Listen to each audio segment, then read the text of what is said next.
मैंने मर्च गछ मरीगला बहुत लस है ए वर्षा आसिकिना वर्षा दिने कौन आम लगे माने किसी दब बोली तो बहुत लस है सांग बहुत मन दुख लगे। तो जेहेतु आम लगे गोटे जिनस लगेबू तो चाष कर लस है गोटे लाभ हम एमती किसी नहीं आम यहाँ ही रही। तो बहुत लस है आम ए उपड़ेकिना सारू तो उपड़े सारे आम पाग दे माने वर्षा आज छाड़ी तो खरा काटी तो जेहेतु खरा काटी 2-3 दिन खरा काटे चाष बासी कर रखिदेबू आउ कि लगेवाई। चलतु आप देखा।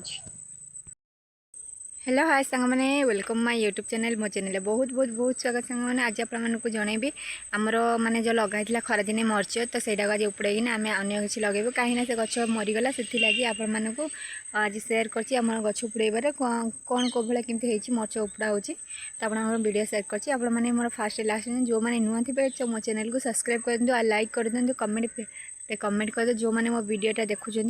तो चलतु डेरी नगर वीडियो स्टार्ट करवा। जेहेतु सांगने आम गछ देख उपड़े सारी चेर भी देखो कौ भाया केमती अच्छी आ देखो ये गछ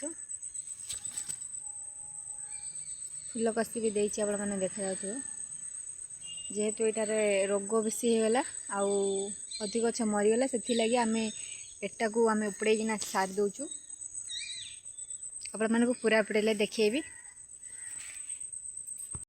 सांग मैंने एत जोर से आंट जे न कहवा कथा जी कष्ट करी उपड़िया पड़ा के चेर देखु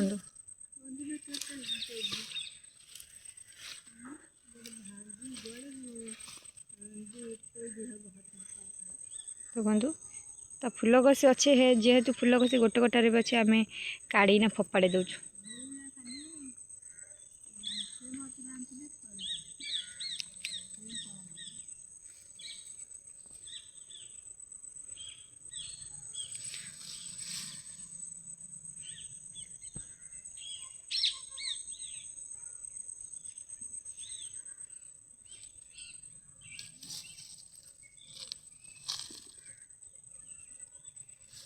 एटा भी अच्छी देखु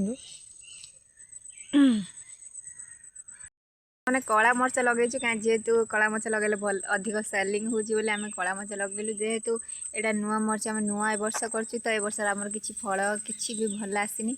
तो मो बो कहे आउ माने जोटा जानी मर्च से मर्च ही लगातु तो बहुत भल फल फल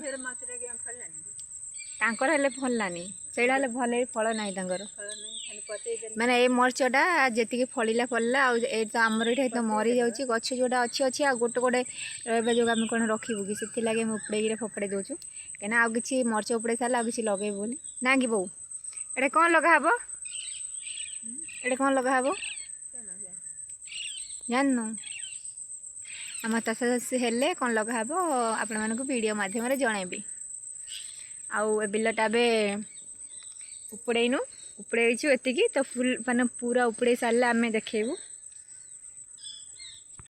को मास लगे मर्च को मास गोटे एत मास लगे बैस मसुटा मगुर मसुटा लगे को मास लगे मन पड़ेनी कोड़िक भोजी गली ना बैशाख मास लगेल बरा कोड़ी भोजी गली गली मो बोर बहुत मन दुख हो जाइए फल फल लगे नहीं कहती बड़ मर्चटा हेले माने ए मर्चर फल अधिक नहीं चुल बोली नहीं दया मर्च लगे भल होता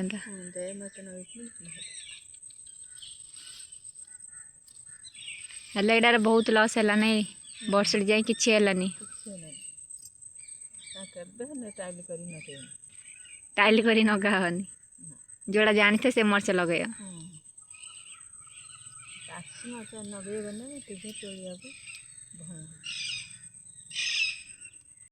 केबे लगे मर्च को मसरे जे मोर मन बहुत दुख कहीं तार मर्च बिल मैंने वर्ष दिन भाई मर्च लगे आनी तो बहुत दुख मो बोर दुख न कहवा कथा न कहवा कथा ना कौन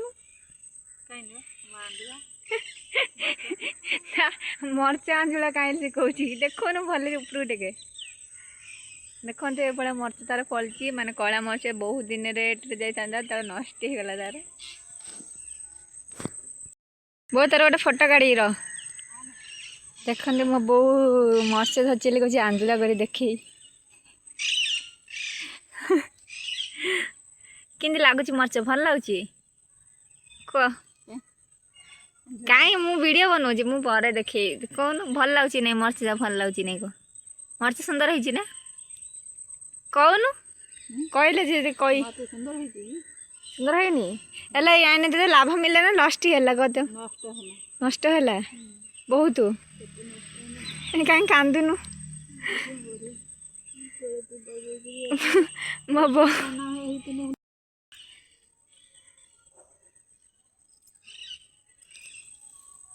ଆଉ ଅଛି ଏଇଠି ଦେଖେ ଗଛରେ କେତିକି ଅଛି ଦେଖେ। କେତେଟା ଗଛ ଅଛି ଭଲ ଭଲ ଆଉ ଫଳୁଛି ଆଉ କେତେ ଗଛ ଫଳୁନି ଆଉ।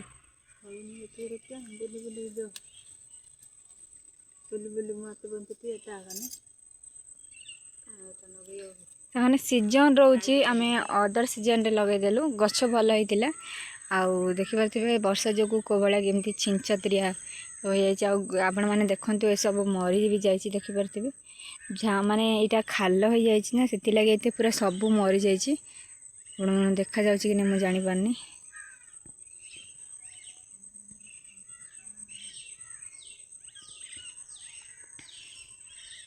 ଦେଖିପାରୁଥିବେ ପୁରା ଝାଉଁଳା ବେମ୍ବାର ପୁରା ପଳେଇ ଆସିଛି। ଦେଖନ୍ତୁ ଏଇଟାରେ କଷି ବି ଅଛି, କିନ୍ତୁ ଆମକୁ ବହୁତ ଲସ୍ ହେଲା। ଯେତେବେଳେ ଲଗାଉଛନ୍ତି ମାନେ ମରିଚ, ତାହେଲେ ପୁଣି ଯେଉଁ ଆପଣ ଉପଡ଼େଇବେ, ଯେଉଁ ଲାଷ୍ଟ ଚେରପରେ ଲମ୍ବା ହେଇଥିବ ସେଇଟା ପୁଣି କାଟିକିନା ଆପଣମାନେ ଯଦି ଲଗେଇବେ, ତାହେଲେ ଆପଣମାନଙ୍କ ଗଛ ପୁଣି ମରିବନି। ମୁଁ ବୋଉ କହୁଛି କିନ୍ତୁ ମୁଁ ଜାଣିନି, ମୁଁ ଅଟୋମେଟିକ୍ ଲଗେଇ ଦେଇଛି। ଆଉ ସେପଟେ ଦେଖନ୍ତୁ ବଡ଼ ମରିଚ ଆମର ଅଛି, ମାନେ ଯେମିତି ସେମିତି ଅଛି, ଖାଲି ସାର ପକାଇଦେଲେ ତାର କଲର୍ ଚେଞ୍ଜ ହେଇଯିବ। ତ ଏବେ ତ ମରିଚ ଆମେ ଏପଟେ ଦେଉଛୁ, ବହୁତ ଲସ୍ ହେଲା ବର୍ଷାରେ। ଅଲରେଡ଼ି ତ ହେଇଥିଲା ଏଥର ଏବେ ମରିଚ ଗଛ ବି ହେଇଗଲା। ତ ଆପଣମାନଙ୍କୁ ଦେଖାଉଛି କେମିତି ଝାଉଁଳିଛି। ମରିଚ ବି ଅଛି କିନ୍ତୁ ଝାଉଁଳୁଛି, ଦେଖିପାରୁଥିବେ। ଏବେ ଆପଣମାନଙ୍କୁ ଦେଖେଇବି କେଉଁ ଭଳିଆ କେମିତି ହେଇଛି। ଚାଲନ୍ତୁ। ଆଉ ଦେଖନ୍ତୁ ମୋ ବୋଉ ସବୁ ଉପୁଡ଼େଇ ସାରିଲାଣି ମରିଚ ଗଛ। ଏ ସବୁ ଦେଖାଯାଉନି ଭିଡ଼ିଓରେ। କେଉଁଠି ବୋଉ ମରିଚ ରଖୁଛି ତୋଳିକିରି?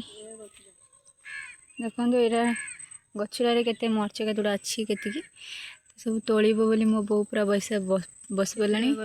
ଆଉ ଫୁଲକଷି ବି ଆସିଛି କିଛି, ଦେଖିପାରୁଥିବେ।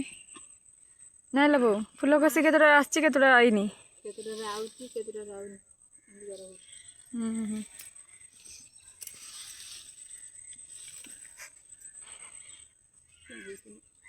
ଦୁଃଖ ଲାଗୁଛି।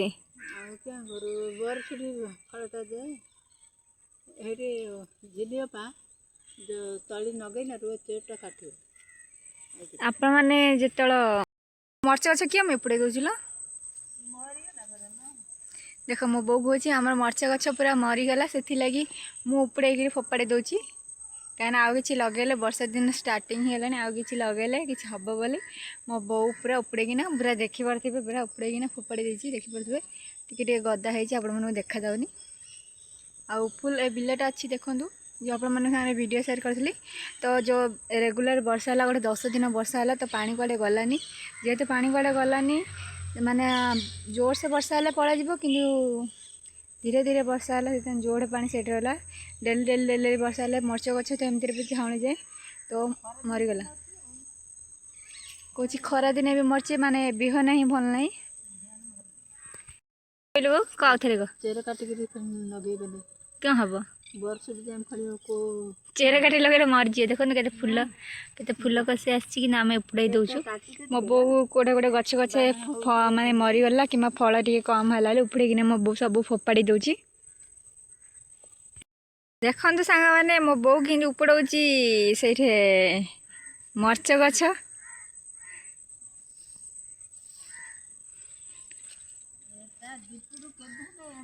ଦେଖନ୍ତୁ ଆମର ଧାନ କିମ୍ବା ଯାହା ବି କିଛି ଲଗା ହେବା ଯୋଗୁଁ ଆମର ବର୍ଷା, ଯେଉଁ ରେଗୁଲାର ବର୍ଷା ହେଲା, ଆମର ମରିଚ ଗଛ ମରିଗଲା।